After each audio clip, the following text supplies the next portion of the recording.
connaît tous les qualités de joueur de hockey d'Eric Stahl et tout ce qu'il a accompli au cours de sa carrière, mais bon, il a 36 ans, il a ralenti. C'est sûr que c'est difficile ça a été difficile avec les Sabres cette année. Bon, tu vas me dire comme le reste de l'équipe, mais pourquoi tu es allé chercher? Qu'est-ce que tu penses qu'il peut apporter à ton équipe?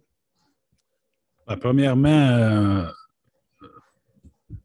moi, en regardant notre équipe performer, une position qui était un peu vulnérable avec l'expérience était la position de centre. Alors, d'être capable de mettre la main sur Eric Stahl, comme tu as mentionné, Chantal, ce n'est pas le joueur de 25 ans, on s'entend, là, mais c'est un joueur qui a beaucoup d'expérience. C'est un joueur que, à Buffalo, c'était difficile pour tout le monde, mais si tu regardes juste l'an passé, il y a quand même eu une quarantaine de points en 66 matchs environ avec le Wild du Minnesota. Alors, il amène beaucoup, puis il est excité de venir à Montréal. Alors, un gagnant d'une Coupe Stanley aussi, qui est pas par accident aussi qu'on amène des joueurs qui ont déjà remporté des Coupes Stanley. Fait que dans l'ensemble, et le prix à payer pour nous avec tous les choix qu'on avait au repêchage, c'est un prix qu'on était prêt à payer. Merci, Marc. John Lou.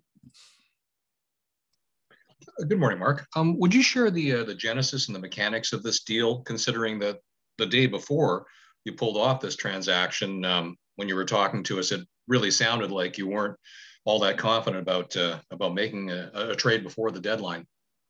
Yeah, well, some trades take long time. Some are quicker. That one came really fast, and what I said was true at the time. I wasn't I wasn't looking, but I didn't think it was going to happen. And the main reason was I needed cap space, and whatever money I was getting in, at least in Eric's case, they had to retain at least 50%. So, and Buffalo was willing to do that, and the price was a third and a fifth. So, again, with all the picks we had the last few years, and the one we had 14 before, so now we have 12. It's still on the normal year, you only have 7 picks, so we still have a lot of picks available to us. Can you clarify for us with respect to the modified no trade clause? We heard that Montreal was on the list, but were all Canadian teams on that no trade list as a result of the 14-day quarantine that was then knocked down to 7? That's a question for Eric. I've no clue why, who was on the list, and that's a question from I never asked. Martin McGuire. Bonjour, Marc. Dans le passé, vous avez eu la main heureuse avec des vétérans de la trempe de Stahl, même des gars comme Thompson, des gars comme Kovalchuk, Perry que tu as signé, qui semblent trouver leur fit dans ton équipe. T'expliquerais ça comment? Ces gars-là arrivent puis ça a l'air à fonctionner chez vous.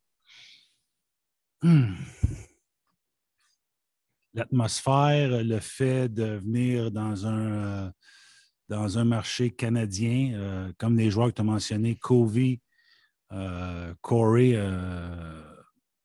à part de Nate qui a joué un peu à Ottawa, c'est une autre atmosphère dans un marché canadien. Puis c'est des Canadiens qui veulent, je ne sais pas, c'est une question pour eux, mais moi, je peux voir ça un peu comme ça, cette raison-là. L'excitement d'être dans un marché canadien, dans une ville comme Montréal. Marc, tu n'es pas sans savoir qu'il y a beaucoup d'effervescence autour de Cole Caulfield à Montréal. Les partisans l'aiment déjà, puis ils ne l'ont pas vu encore dans la Ligue nationale. Ton expérience d'homme de hockey, là, qu'est-ce qui est le mieux pour lui à ce stade-ci? Et mieux pour le Canadien en même temps, là, parce que le bien pour Caulfield est le bien pour le Canadien. Ouais. Laisse-moi y penser, je vais te revenir avec ça une couple de jours. Est-ce que tu es confiant d'en arriver à une entente bientôt avec lui? Est-ce que tu peux répondre à celle-là? Oh boy, comment je pourrais te dire ça? Laisse-moi y penser, Martin, je vais te revenir là-dessus. Merci, Martin. Jean-François Chaumont. Salut, Marc. Martin vient de te parler de Cole Caulfield. Je sais que tu as un gros sourire dans le visage. Idéalement, comme homme de hockey, s'il doit faire le saut cette année, est-ce que tu le vois davantage faire peut-être ses débuts avec le Rocket de Laval ou il y a un talent assez présent pour peut-être faire ses débuts avec le Canadien dès le départ? Écoute, c'est un joueur qui a du talent exceptionnel. Là. probablement qu'on entend parler possible qu'il gagne le Hobey Baker. Alors, c'est quasiment un but par match. Mais encore là, entre le collège américain et la Ligue nationale, c'est un très grand saut. Alors, on va voir ce qui va se dérouler dans les prochaines heures, semaines, jours. On verra bien. OK. Je sais, Marc, comme DG, vous avez intérêt parfois à cacher votre jeu. C'est normal, c'est logique. Tu avais dit que tu t'attendais possiblement pas à bouger étant donné la situation financière de l'équipe. Maintenant, tu as acquis Stahl. Oui, les Sabres ont gardé 50% du salaire, mais est-ce que tu envisages d'être encore actif d'ici la date limite des transactions? Oh non, pas pantoute, c'est fini. Là. On n'a plus rien, on n'a plus d'argent, on est maximisé au cap. Gardes-tu cet argent-là un peu pour Caulfield? Cole Caulfield. Avec les bonus d'un joueur, ça va être tight. Mais on a encore du temps d'ici au 12. C'est certain qu'on travaille toujours pour améliorer l'équipe, mais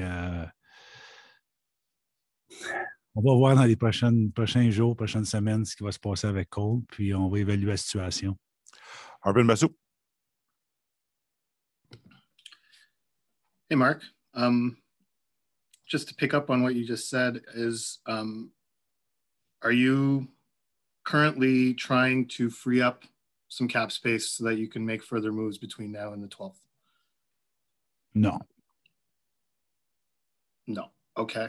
Are there any other, I mean, it seems silly asking you this, but when you say that you're done, that you're capped out and you're like, I mean, it's, I think you would understand that it's how sincere are you being? Because obviously we spoke to you on Thursday. You seem very sincere in saying that nothing could happen, and you say that you meant it. But are the possibilities there under your current cap situation to wiggle some room over the next couple of weeks to maybe add another piece? Anything's possible. When I talked to you guys, it was on Thursday. I was being upfront and honest. But again, I don't think it's the best interest of the Montreal Canadiens to sit in front of the camera and lay out everything I'm trying to do. I think we're putting our team to a disadvantage because I know for a fact there was two other teams after Eric Stahl. So, when I've talked to you guys, there's other people around the league that are listening. So I have to be very careful. I'm trying to be as transparent as I can, but there's time where I cannot be. And that was the case. But also, I didn't have anything in the mix when I talked to you. It happened, honestly, very fast. I did have conversation with Buffalo a while back, and I know the 14 days became an issue. But then when that was lifted, it made it a lot easier to make the trade. And you could say that, well, yeah, but they were saying that it was going to get done, but that's what we heard for the last 3 weeks and didn't happen. So I had to be careful. If I could squeeze one more in, Sure. Could you, is there a market right now? There are very few teams that actually have cap space. Generally speaking, how would you rate the openness of those teams to negotiate some maneuverability, some maneuvering of cap space around? Are those discussions happening right now? Well, I know there's teams who do have cap space that are willing to take on cap space. So if you want to buy cap space, that's available, but there's a price to pay for that. And depending on the amount of you're trying to buy, then the price become steeper. So like in a way, like a three-way deal where a team takes on the player and then retain money and then ship them to the other place. So that's out there. But again, I'm not going to go into detail what are the teams that are doing that or trying to do that. But that's also a possibility. Okay, thank you. Stu Cowan. Mark, I imagine you've spoken with Dom Ducharme already about how you plan to use Stahl. Is it going to be a case of him taking Jake Evans' spot on the fourth line? I've talked to Dom briefly. He will hopefully talk to you guys on Monday, and I will leave that to him to tell you how he sees his lineup. But again, Eric will not be available right away. So again, you don't make decision on lineup until you have to. So in the meantime, they could have injuries, next week where the decision becomes a lot easier where he fits in and how Dom wants to use him. So until then, I think we only going to speculate where he's going to fit and where he's going to play. But again, players with their performance they'll tell you where they should be playing and how much ice time they should get. What's the main thing about Stahl that you believe makes your team better with him? And can you just clarify also the quarantine situation? When do you think he'll be able to play his first game? Well, he's coming in today, so starting his quarantine. So it's 7 days now, as it's been approved by the government. So depending when our schedule comes out, when we're able to restart again, hopefully it's this week. It's unclear, but he brings he's got size, he's got experience. A center is a center. There's always a premium on centerman and defenseman down the stretch. So again, with a lot of picks we had, I felt like a 30. No, those are good picks. There's players in every round. So, but we still have 2 third and 2 fifth, and we picked a lot last year. So I felt comfortable to giving up these 2 assets to acquire Eric. Eric Engels. Hi, Mark. I'm just wondering, if you look back on your experience as a player and when you look back at one of the teams that you were on that was really deep and added a piece like the piece you added yesterday, what did that feel like as a player to have that move happen? As a player, you feel like, your management they believe in they believe in the team, and they want the team to have success, and they feel that players don't feel like, oh my God, now he's gonna take my. It's not like that. It's like, wow, we're getting some help that's gonna help us, and we feel that management is trying to make us better. That's how I felt, anyway. My second question would be, as of right now, there's only 2 players that are on that protocol list, the same 2 players that were there on Monday. To what extent has that been a relief over the last few days, and are you becoming more hopeful that, as the plan was to resume activities on Monday, that you'll be able to follow through on Monday? Yeah, I mean, there's always a chance that something could come up today or tomorrow, but I mean, every day that goes by, I feel more confident that we're going to start, early next week. Merci, Eric. On va passer à Renaud Lavoie. Merci, Paul. Salut, Marc. Juste une petite question pour toi pour commencer. Dans le cas de Tyler Toffoli, est-ce que tu es confiant, Marc, qu'il va être capable de revenir au jeu dès le prochain match de votre équipe, ou il va falloir attendre encore un petit peu? Là, écoute, en ce moment, il n'y a aucun joueur qui peut patiner, alors ça serait vraiment impossible qu'il revienne au jeu avec seulement une pratique. Ça ne serait pas prudent de notre part, alors je te dirais que non, pas de premier match. OK, parfait. Puis, écoute, tu as fait une belle acquisition en Eric Stahl, bien solidifié donc ta ligne de centre. Je suis convaincu que tu aimerais peut-être, mais comme tu as dit, ça va être difficile de faire peut-être d'autres transactions. Alors, comment tu aimes ton équipe présentement, Marc, quand tu la regardes sur papier? Puis, est-ce que tu vois cette équipe-là connaître beaucoup de succès comme tu l'avais souhaité en début de saison? Oui, écoute, j'ai encore confiance en notre équipe. Écoute, on amène un joueur d'expérience en Eric Stahl avec nos blessures qui devraient revenir sous peu de temps, rester en santé. J'ai vraiment confiance en notre équipe. J'aime notre équipe, comme j'ai toujours dit depuis le camp d'entraînement. Merci, Marc. Merci, Renaud. On va y aller avec Simon Lier. Salut Marc. Eric Stahl, c'est un joueur qui a changé l'équipe 2 fois depuis que tu es... En fait, c'est la 3e fois depuis que tu es DG du Canadien. Est-ce que c'est un joueur que tu as déjà essayé d'acquérir par le passé ou pour lequel tu as déjà eu de l'intérêt par le passé? Oui, j'ai eu de l'intérêt sur Eric dans le passé. Encore là, c'est des joueurs de centre qui ont de l'expérience puis ont eu du succès. C'est toujours intéressant. Surtout à l'époque, on était mince en ligne de centre, mais sans succès. Et puis aujourd'hui, écoute, c'est certain que moi, j'ai mentionné tantôt, c'est pas un joueur de 25 ans, mais c'est encore un bon joueur de hockey qui va nous aider. Et je m'excuse de revenir sur Caulfield. Je sais que tantôt, tu souriais en parlant. Est-ce qu'on comprend que ça peut être une question d'heure dans son cas? C'est un peu ça que tu as dit tantôt? Non, j'ai pas dit ça pantoute. C'est toi qui assume que j'ai dit, j'ai pas parlé, j'ai juste souri. Ben, le mot heure est arrivé dans ta, Ah, dans ben, ta bouche. je pense que j'ai dit heure, semaine. Tu as juste piqué sur heure, mais j'ai dit jour, semaine aussi. OK, c'est bon.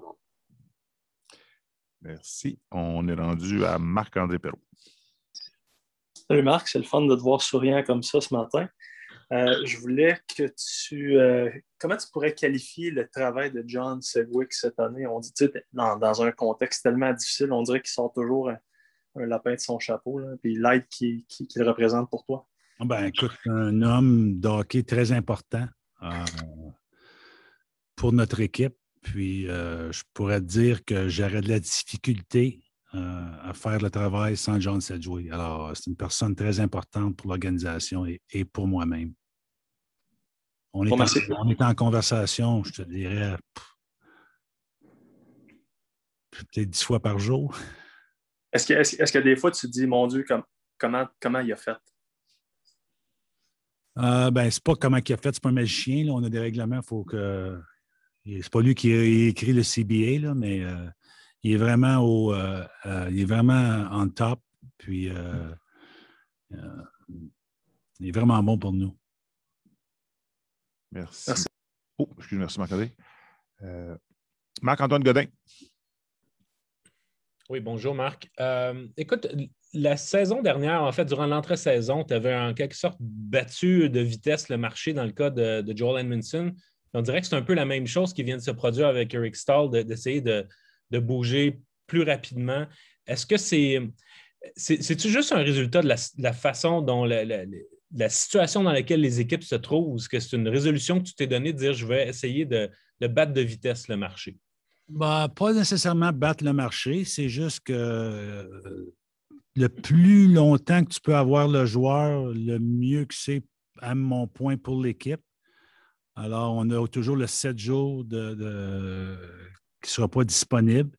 C'est certain que tu fais une transaction le 11 avril ou la journée avant la période, mais là, tu le perds pour 16 jours. Là, ça devient... Alors, c'est important de le faire le plus tôt possible, mais encore là, ça prend l'équipe qui est prête à faire l'échange aussi. Là. Si tu veux faire un échange et l'équipe n'est pas prête, mais alors, il faut que tu attendes. Alors, ça prend 2 pour danser, puis on était capable de faire la transaction avec les Sabres hier après-midi. Mm-hmm. Par ailleurs, ton équipe, l'identité de ton équipe depuis quelques années est vraiment bâtie sur la vitesse, le quickness.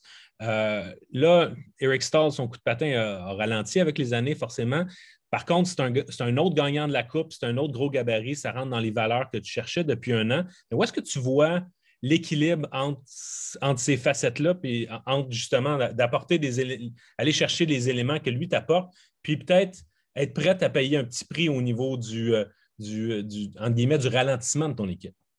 Oui, écoute, c'est une ligue rapide. Il ne faut pas oublier, là, ça te prend. Tu ne peux pas avoir 16 attaquants, mais excuse-moi, 16 joueurs qui n'ont pas de vitesse. Là. Mais on a de la rapidité sur les ailes. Puis tu peux avoir un joueur qui est très rapide, mais qui ne pense pas du tout, qui n'a aucun sens de hockey. Puis là, ça va nulle part. Là. On dit tout le temps, c'est un joueur le plus vite à la mauvaise place. Alors, un joueur comme Eric, c'est un joueur qui a de l'expérience avec de la rapidité. Puis, c'est sûr qu'il n'est pas encore là le joueur de 25 ans, mais ce n'est pas un joueur qui est vraiment. Je pense qu'il va amener, avec un changement d'air aussi, il va amener un peu d'énergie pour lui-même à sa game. Puis aussi, son gabarit, son expérience. On a des jeunes en Nick, KK et Jake qui n'ont pas beaucoup d'expérience. Très jeune. Puis même Philippe Danault, je crois qu'il a 16 parties dans les séries en carrière. Alors, on amène un gars qui a beaucoup d'expérience dans les séries, puis qui va nous aider surtout au centre. Merci. Merci beaucoup. Welcome back, Pat Hickey. You're up.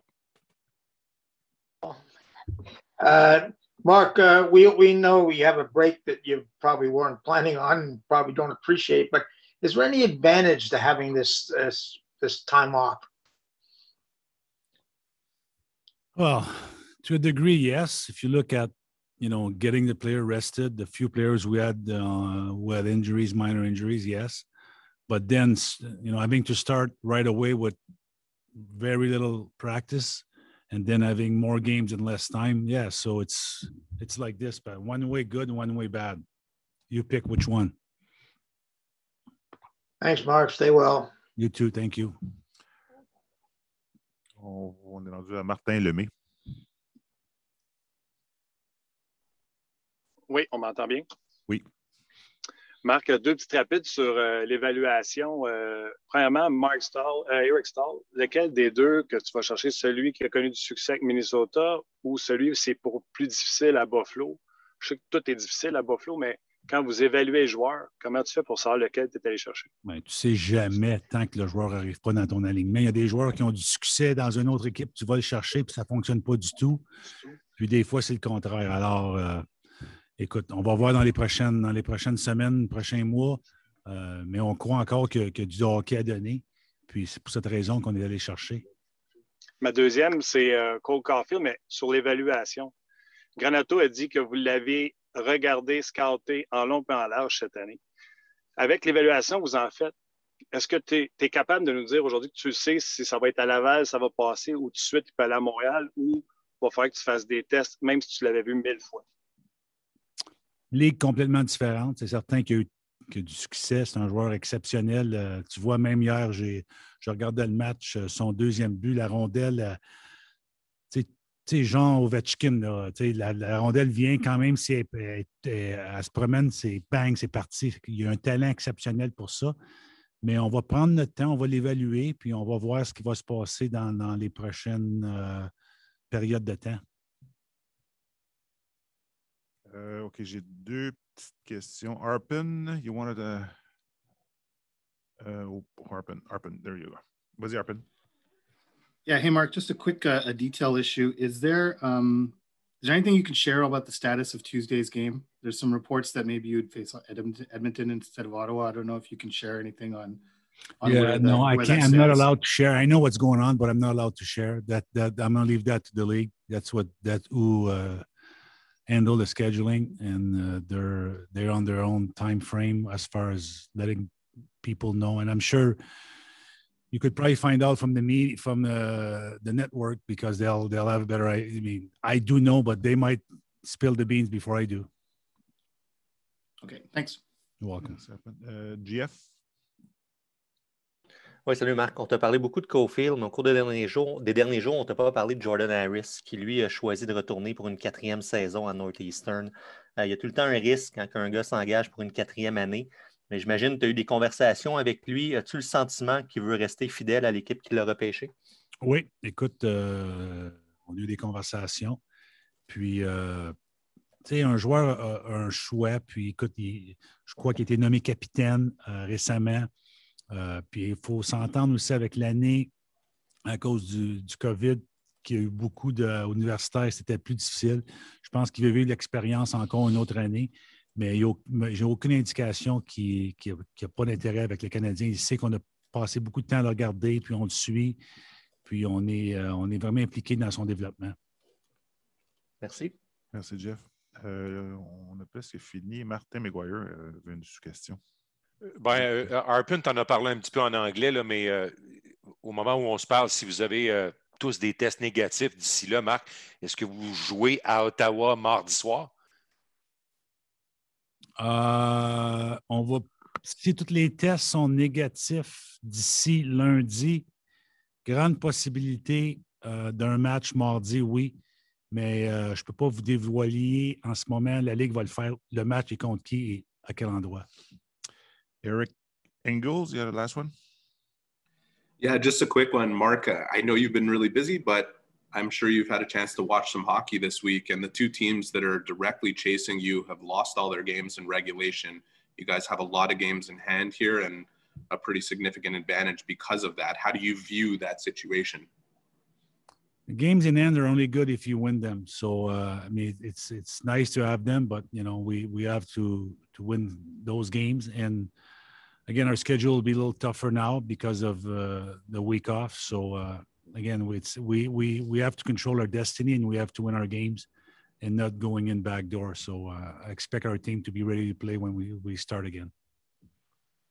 Thank you, Eric. Et on va finir ça avec la dernière pour Marc-Antoine Godin. Bonjour, Marc. Je ne voudrais pas jouer au poker contre toi.